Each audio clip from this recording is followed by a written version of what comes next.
All right, thanks, Erica. I'm Keisha, and I am so excited to be talking to you all about continuous glucose monitoring, kind of a little bit about what it is and who can benefit from this type of technology. So just starting with what is continuous glucose monitoring, or CGM. So continuous glucose monitoring is a way of measuring blood sugar that basically constantly measures blood sugar. And it reports glucose from a small electrode that's inserted underneath the skin. And so on this picture here, you can see this continuous glucose monitor sensor. And so the skin is right here. It sits right on top, kind of like a Band-Aid. And then there's this little filament that inserts underneath the skin. And so there's this compartment called interstitial fluid. And that is really what continuous glucose monitors are measuring, is the glucose that is in that fluid compartment. And glucose that's in that fluid interacts with glucose oxidase enzyme, and it creates this electrical charge. And then that transmits it to either a recorder of some kind. So that's going to be either a receiver or a smartphone. And then it can estimate circulating blood sugar concentrations. And there's really fancy algorithms and technology that help it estimate that. But that's kind of how it works. And it allows us to observe blood sugar trends. And so from that, we can adjust different types of therapies, whether that be medication, nutrition, exercise, and a whole host of other variables. And so when we have all of that information, we can make better types of changes. And there's a lot of different CGM models, which I'm going to talk a little bit about. So the first CGM that I'm going to talk about is the Freestyle Libre 14-day. It's probably our oldest CGM model that is presently in the market. These sensors last about 14 days. They have a 1-hour warm-up period. No calibration or finger sticks are required. So in these older school models of continuous glucose monitors, people had to test their blood glucose with a finger stick, sometimes multiple times a day, in order to calibrate the CGM, in order to make sure that it was accurate. And so the technology has improved where that calibration isn't required in a lot of these models. The Freestyle Libre 14-day has trend arrows. So there are arrows pointed, up or down, or at a maintenance arrow, depending on where blood sugars are trending. The Freestyle Libre 14-day does not have any alarms built in. So for individuals who are looking for alerts that tell them when their blood sugar is high or low, this model doesn't have those alarms built in. And then it sends the glucose data to a receiver or a smartphone. And it's a scanning sensor, which basically means once the sensor is worn, you have to use either receiver or the phone to kind of hover it above the sensor to scan it at least once every 8 hours to capture all of the data. It has pretty easy insertion, but it also does not have any closed loop integration with insulin pumps. So for individuals who are trying to use an insulin pump, oftentimes it's going to be beneficial to have one of these monitors that can talk to that insulin pump. And the Libre 14-day doesn't have that type of integration feature. Its newer model is the Freestyle Libre 2, which is pretty similar, has a 14-day sensor wear, has updated algorithms, so it's going to be a little bit more accurate, still has a 1-hour warm-up period, no calibration or finger sticks are required. It still has all of those trend arrows, but it does have alarms. So that's kind of like the updated feature with the Libre 2 compared to the Libre 14-day, is that for those that are looking for either high or low blood sugar alarms, it is going to provide those. It has basically the same exact insertion process, but it also does not have any closed loop integration with insulin pumps. And then the latest and greatest Libre model is the Freestyle Libre 3 with a 14-day sensor wear, a 1-hour warm-up period, no calibration required. It still shows those trend arrows, and it has those alarms built in. And easy insertion, and it's even easier. And so I have a little picture here showing this application feature. And so this has really kind of been improved with the Libre 3, where it's really easy to put on, and it's the smallest sensor on the market. And it's only about the size of a penny. So it's really, really small. It doesn't have any closed loop integration feature yet with insulin pumps, but that's hopefully something we'll be seeing in the future. with the Libre 3. And then moving on to a different CGM model, there's the Dexcom G6 with a length of wear of only 10 days. And it has a few different compartments here. So I have a picture here showing this receiver. So that's kind of like, you know, the little remote that you're going to use to read all of the blood sugars. And that could either be the receiver or a smartphone. It also syncs up with like Apple Watches. And then there's a sensor applicator to put the sensor on. And then there's this transmitter. And this transmitter lasts 90 days. So there's a couple different components to the sensor application. It has a warm-up period of 2 hours, no calibration required, but there is an ability to calibrate. So with the Libre model, there's no ability to kind of put your finger stick reading in. If it's, you know, let's say it is a little accurate or inaccurate or something, you can't calibrate it to fix that. But with the Dexcom, if readings were a little bit off, you can calibrate it, which I think some people who are looking for that little extra bit of control over the readings, that can be a nice feature to have. It has those same trend arrows to show people where their blood sugars are going, and it still has alarms for high and low blood sugar, and then no scanning is required. And so kind of comparing this to like Libre 2 or Libre 14 day, you know, those have to be scanned to get all of the glucose data, and this just kind of automatically sends it to the receiver. Has pretty easy insertion, but this transmitter, because this lasts 90 days, a new sensor is going to be put on every 10 days, and this transmitter has to be put in and out of each sensor. And there are some codes on both of these things that have to be put into either a receiver or a smartphone. And so depending on your comfort with technology, you know, sometimes that can be a little bit more complicated for certain people. But yeah. And the Dexcom G6 has closed loop pump integration with both Omnipod 5 and tandem insulin pumps. So for individuals who are going to be utilizing those types of insulin pumps, utilizing a G6 is going to be to their benefit for kind of just that better technology integration. And then the latest and greatest CGM model on the market, the Dexcom G7. So they kind of changed from the G6 of having kind of the sensor and transmitter component, and they put it all together into one unit. And so the sensor lasts 10 days. It has the shortest warm-up period of only half an hour. No calibration is required, but it has that ability to calibrate if somebody wants to do that. Has the trend arrows, it has alarms, sends all of the data to the receiver without scanning. Pretty easy insertion. It still uses codes to start a sensor. It's a 4-digit code that's on the sensor applicator. And then no closed loop pump integration yet. But again, I think that with the newer CGM models, that's kind of like the hope in the next steps, is that there will be that integration eventually. And then there is the Medtronic Guardian CGM with a length of wear of 7 days. The warm-up period is about 2 hours. It does require finger stick calibration. I believe it's twice a day. It has trend arrows, it has alarms, and then it doesn't send data to a receiver. It utilizes an app. And then it is closed loop integrated with the Medtronic insulin pump. So for an individual who's going to utilize a Medtronic insulin pump, they're going to most likely want to consider utilizing the Medtronic Guardian for that technology integration. And then the Eversense CGM, I don't really have a lot of experience with this CGM, but it is the only implantable CGM. So it is surgically implanted and it lasts 6 months. And so it's placed under the skin of the upper arm. A small incision is made to insert underneath the skin, and then this sensor basically sits on top of that little part that's injected or inserted.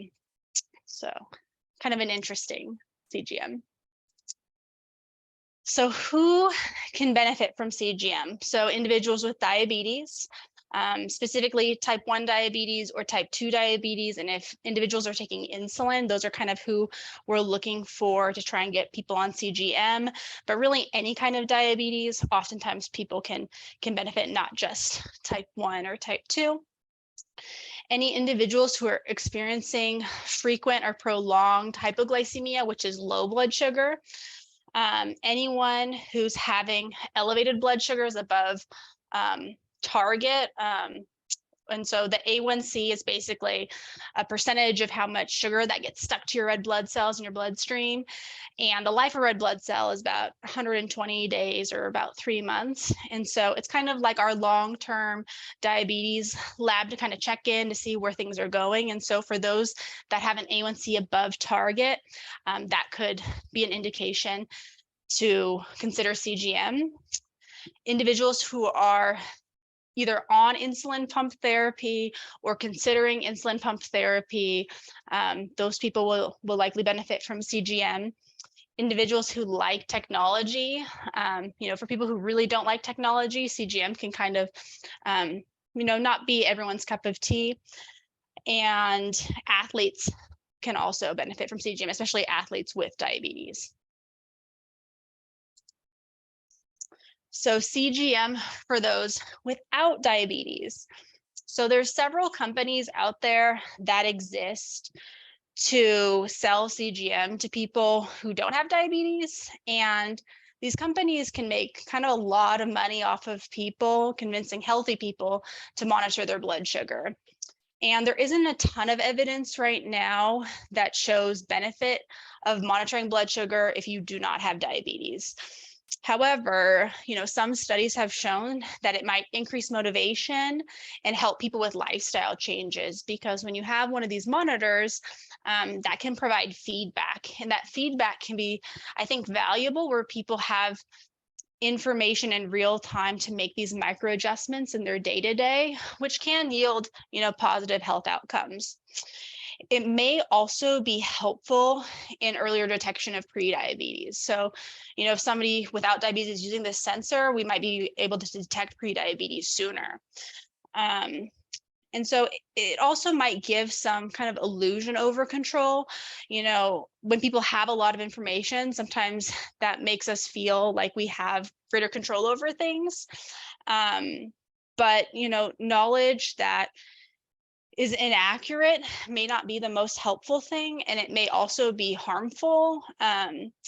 These systems have alarms built in. It could lead to alarm fatigue. It might give people unnecessary anxiety or worry about their health in ways that they don't really need to be worrying.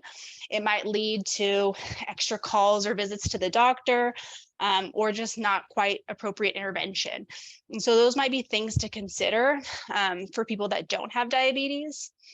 But, people are also curious about what is happening within their body. And I think, these systems can be really fascinating and interesting to kind of just see how your body responds to different things.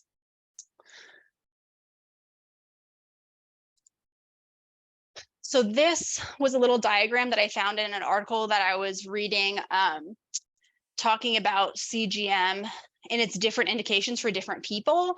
And so they broke it up into whether somebody has a metabolic disease. So diabetes would be included in there, or cystic fibrosis related diabetes, obesity, metabolic syndrome. So those would kind of all be these like metabolic disorders. Number 2 being non-metabolic diseases. So parenteral nutrition management. So people that are getting basically IV nutrition, monitoring blood sugars becomes really important for those types of people. And so maybe these CGM devices might be helpful for that population.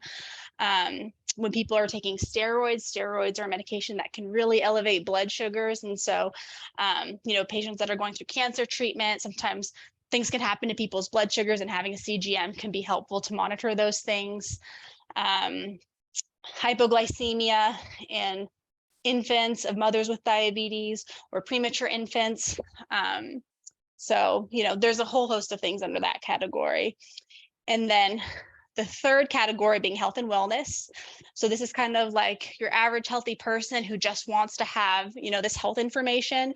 And so it might, help with making lifestyle changes in diet and exercise and giving that feedback, but it might also serve as a screening tool. So maybe it leads to early detection of prediabetes. And then the fourth category being like elite athletes. So optimizing kind of peak physical performance and blood sugar management, and monitoring for low blood sugar. So those are kind of the four categories. And again, we just kind of don't have a lot of research on, the number 3 and number 4 categories, but, I think it's definitely an area of research that a lot of people are interested in.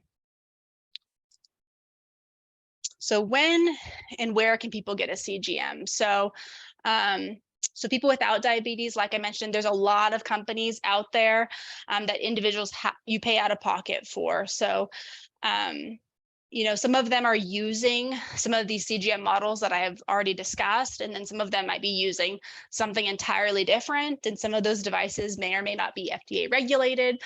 And so that can, impact accuracy for sure.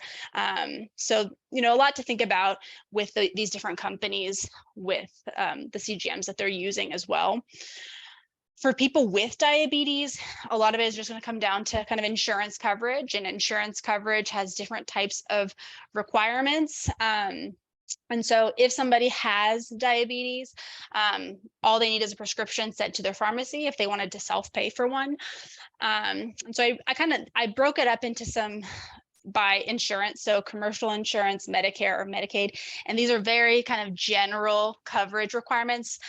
If you have, interest in a CGM, I definitely highly recommend you call your insurance company to talk to them about coverage, because there can definitely be a lot of variation from these general rules. But with commercial insurance, sometimes it's covered in the pharmacy, sometimes it's covered under durable medical equipment benefits, and the coverage just varies very widely. Libre 2 and Libre 3 are the most affordable CGM on the market. At most, it's about $75 a month for anyone with diabetes with a GoodRx coupon. And then Medicare, if a person has Medicare and they're taking insulin or on medications that can stimulate insulin release with documented low blood sugar, they can often get coverage for CGM, but it goes through durable medical equipment. So it doesn't go just to the pharmacy. And then for those with Medicaid, that coverage is generally seen in the pharmacy, and usually people need to be taking at least 3 insulin injections per day, and a prior authorization is usually needed. So why should a person use a CGM? So utilizing CGM creates, I think, a better understanding of blood sugar patterns, both for the person that is using the CGM as well as the healthcare provider. So for a person with diabetes, it really helps with any sort of medication adjustments. And there's a lot of research that shows that it is associated with better blood sugar control and better outcomes. Those alarms that I mentioned earlier for both low and high blood sugar are really important safety features. And then it gives that feedback for adjustment and behavior change, whether that be nutrition or exercise or sleep or something different. It gives that feedback, and people do often make just these little changes in their day-to-day that really do end up adding up in the end, and just associated with improvement in glycemic management. And so I love this little graph here, and it's the many faces of an A1C of 7%. So for individuals with diabetes, our goal is often to get the A1C below 7%. And that from that percentage, we can basically estimate an average blood sugar. And so all 3 of these people have an A1C of 7. And this green zone here, this is what we call the target range, which is between 70 to 180. And so the goal is to kind of have a majority of those blood sugars in that range. But with an A1C of 7, we can kind of see that these graphs look different for each of these 3 people. So in this first person, their blood sugars are only in the target range 40% of the time, and they're high 40% of the time and low 20% of the time. A1C of 7. The second person has their blood sugars in range 70% of the time, high 25% and low 5%, but still an A1C of 7. And then the third person is in that target range 100% of the time with only an A1C of 7. And so, even though all these people have that same A1C, there's very different things going on with each of their blood sugars. And so having, when we're operating just off that A1C, it doesn't really give the most useful information for people to learn about their diabetes specifically. And so this is a little graph kind of just showing what the blood sugar response is. And so this is kind of showing if somebody just ate 3 square meals a day. So they eat breakfast, their blood sugar comes up, and then it comes back down. And then they eat lunch, it goes up, comes back down, eat dinner, goes up, comes back down. And so in a person without diabetes, the insulin and blood sugar go up together.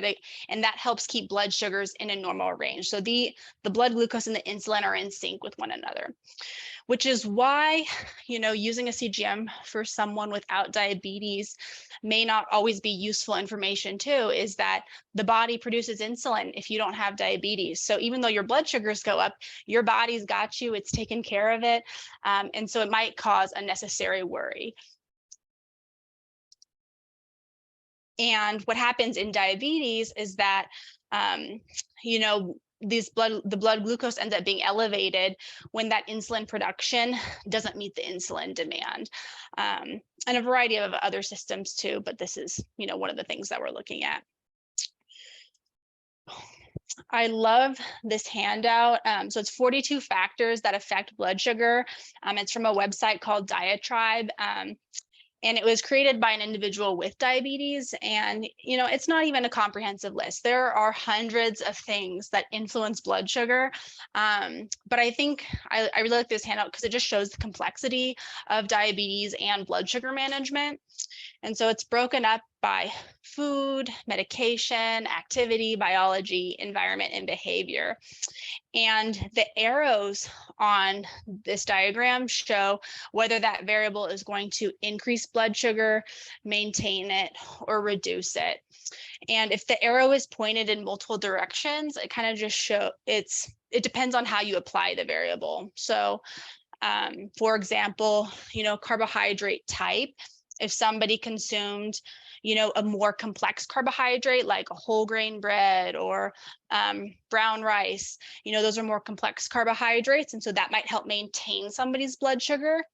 But if they chose a more refined carbohydrate like, I don't know, a soda or a piece of cake, that might have a more dramatic increase in their blood sugar. Whether there's fat or protein in somebody's meal, if they're dehydrated, medication dose, medication timing, the type of exercise somebody does, the intensity of the exercise, how long they exercise, time of day, not getting enough sleep, stress and illness. There's a whole host of things that can affect blood sugar. And if people are operating just off A1C or off a finger stick reading, those things don't really give people these types of variables. It's not very easy to see the impact of these variables on their blood sugar. So the only way I think to really see all these different pieces to the puzzle is by utilizing a continuous glucose monitor. It makes it so much easier for people to see all these different things and what things are actually influencing their diabetes. Because something else that I say, everyone with diabetes is different. And so everyone has different variables that are at play. And I think CGM really is kind of just the way of the future for people to kind of put these things together. So a little table just talking about kind of regular blood glucose monitoring versus continuous glucose monitoring. So that continuous glucose monitor is going to provide that continuous data where a finger stick reading is just a snapshot in time. But no one wants to do that. Yeah. So yeah, and with the CGM, not having to poke your finger, that is also an added benefit for a lot of people. And so with the CGM, having that rate and direction of glucose change is also very helpful, helping detect patterns where a finger stick reading isn't going to do that. And then again, we have a lot of research showing that utilizing CGM really helps with improving time in range and reducing A1C, and a lot of other things that we're trying to reduce risks of with diabetes. And then those alerts for low and high blood sugar are really, really nice safety features as well, which are a huge added benefit for a lot of people. So how do we interpret CGM data? So there's this data framework. So the first thing we do is we download the data. And so for individuals that are using smartphones, we can set up remote data sharing with the clinic, which is really nice. So it all stores in the cloud. It's really easy to access. And if people are using a receiver, then we manually upload it to a computer. And then we have some software that builds these different reports to look at that glucose data. There's a lot of information that we get from these reports. And so one of the things that we look at is what we call the AGP, or the ambulatory glucose profile. And this is the one standardized report across all CGM models. So any CGM model is going to have this AGP report, and it's kind of meant to be like the overview. So on this AGP report, it tells us, we can choose a framework. So what is the date range we're looking at? And then it tells us the percentage of the time that a CGM is active. So this person's CGM is pretty much working almost 100% of the time. Where this number can kind of be an issue is in these scanning sensors like the Libre 14-day or the Libre 2, where if people aren't scanning their sensor regularly, we get gaps in their data. And so that can reduce the time that their CGM is active. And when that happens, it's really hard to sometimes interpret the data when there's data missing. It gives us an average glucose, and then there's this thing called the glucose management indicator, which is it takes the CGM data and then it estimates somebody's A1C off those readings. And I think people really, really like that because A1C is kind of this big measurement that we're looking at with diabetes management, but that's only going to get checked every 3 to 4 months. And so people kind of want to know what kinds of what the outcome is of the changes they've made. And so having that little estimated A1C, I think people find really valuable. And then it also measures glucose variability. So it's kind of like how high somebody's going, how low they're going, and how much variation there is in blood sugar.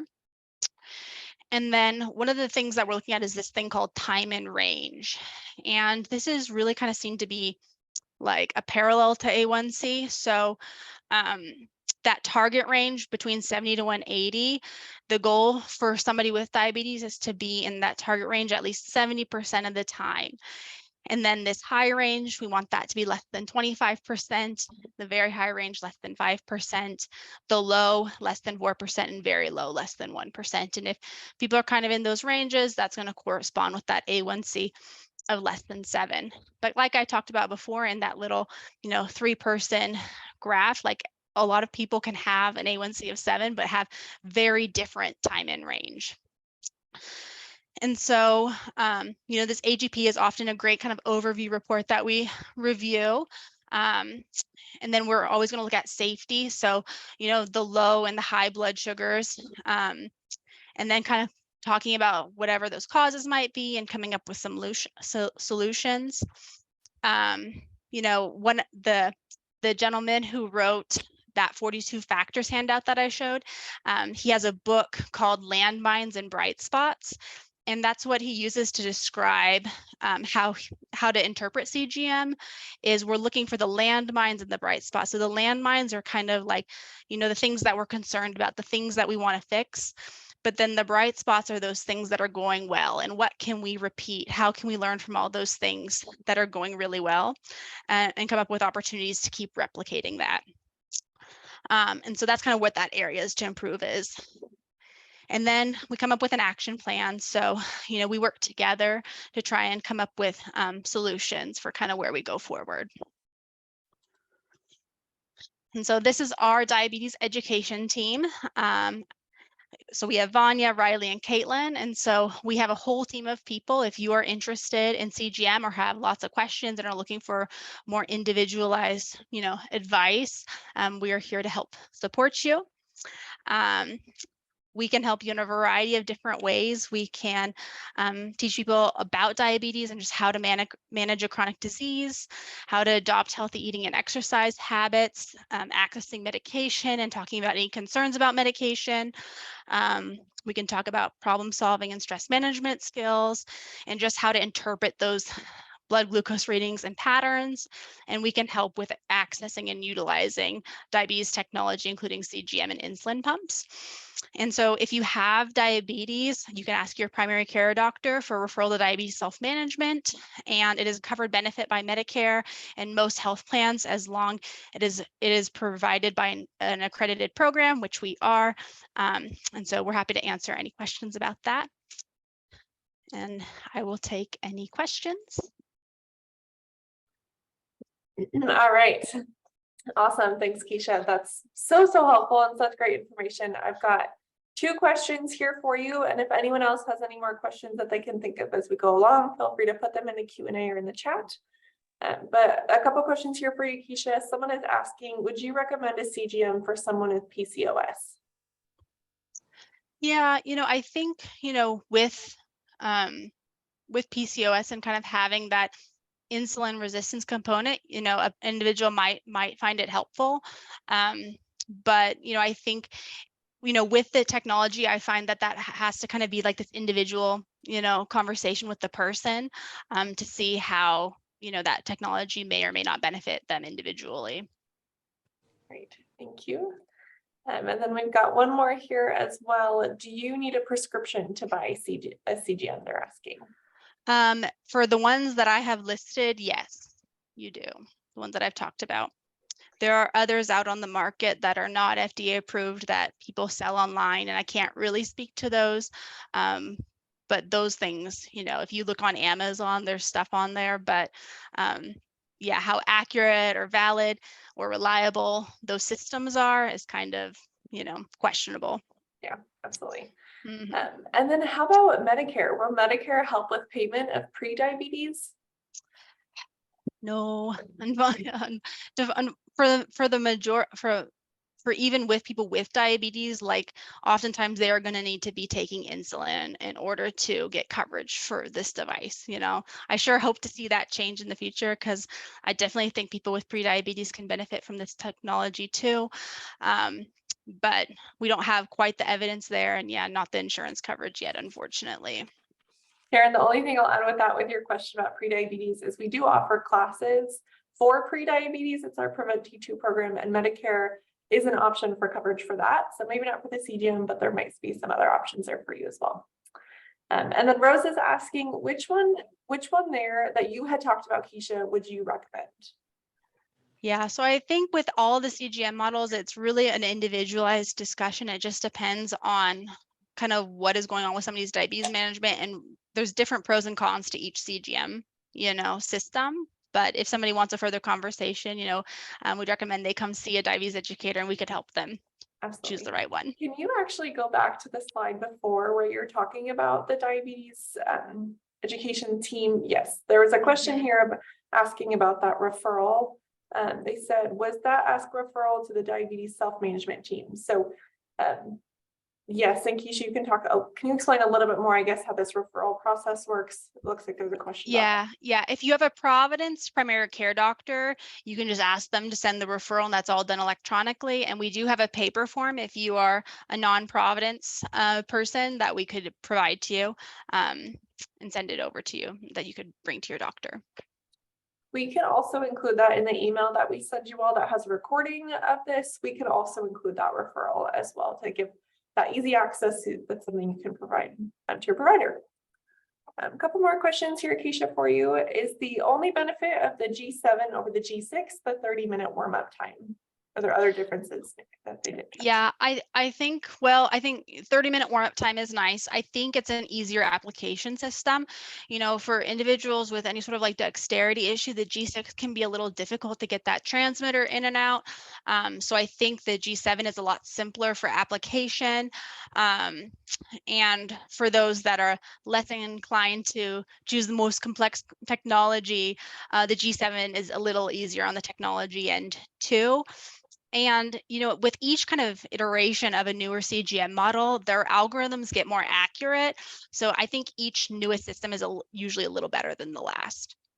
So thank you. I love all these questions, so keep them coming. Karen is asking which monitor will show an A1C.